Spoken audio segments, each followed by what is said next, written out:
With the 9th overall pick, the Denver Broncos have taken cornerback from Alabama, Patrick Surtain. Hey, CB here. This is a value pick for Denver. J.C. Horn went the pick before. Surtain falls here to number 9 overall, the Alabama cornerback, who Tom Downey has him as his number 1 corner. And, hey, the Broncos invested heavily in corner this offseason. Signed a couple of guys. They pick up Kyle Fuller from the Chicago Bears. And this is about the range where the cornerbacks could have started to go. We see Horn go 8. We see Surtain go 9 here. By the way, stay tuned. Dallas at 10. What do they do now? I know. We'll get to that. Curious. We'll get to that in just a second. But John Elway, they don't go quarterback here, which is very curious. Maybe they're still in play to try and go sway an Aaron Rodgers trade. But Patrick Surtain, the pick. Overall, safe pick, Mitch.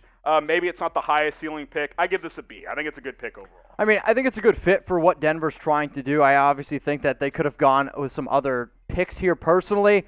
But for Denver, I mean, you really did a solid job trying to build your defense. But with players like Justin Fields on the board, with somebody like, I'm not really going to say Mac Jones, but I think it's really hard to pass up on a guy like that. So what I want you to do is grade the pick. Scale from 0 to 100. Please go ahead and let us know down there in the comments. I mean, I'm thinking this is like a 80, 85. Yeah. I mean, but think about it, though. He started at Alabama for 3 years. That's really, really impressive. He tested better than I thought he would. He ran in the mid-4.4s, which a lot of people thought, his long speed may be a problem, mid-4.5s guy, but he ran better. Maybe the stats were juiced. Who knows?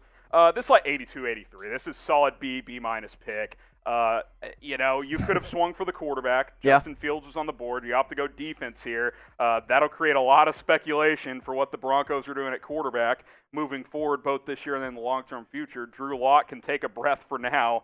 But Patrick Surtain, the corner out of Alabama, I think one of the higher floor prospects in this class. At worst, I think he's like a number 2 outside CB in the NFL for a decade.